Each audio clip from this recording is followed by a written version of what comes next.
अन्नामध्ये काय खाल्लं? अन्ना अन्ना म्हणजे काय? वचके वत्सके. तुझी भाषा कोणती? कन्नड आहे का तू? कन्नड आहे? कन्नडा कन्नडा. ए आर्यन बोल रे याच्याशी. त्याला विचार बरं, जेवलास का? ಎಂದಿರಿ काय खाल्लं विचार.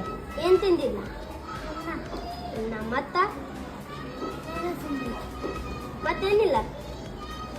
अरे देवा, आता मी तुझ्याशी कसं बोलायचं मग? तुला मराठी समजते का? आमचा विनोद, कर्नाटकातून आलायस ना तू. आता येते ना मराठी? आता मराठी बोलता येते ना तुला? नाव सांगा तर तुझं मला. विनोद तलवार तलवार. तुला डोक्याला काय लागलं इथं? समर्थ मारले इथं समर्थने मारलं तुला? मग तू मारलंस का त्याला? नाही नाही मारलं. कितवीला आहेस तू? दुसरी दुसरीला आहे. शाळेत मजा येते ना तुला? खेळायला आवडतं ना? तुझा मित्र कोण आहे? बालाजी बालाजी. कितवीला आहे तो? दुसरी दुसरीला आहे. बर बर. शाळेत यायचं रोज? आवडते ना शाळा आपली? छान.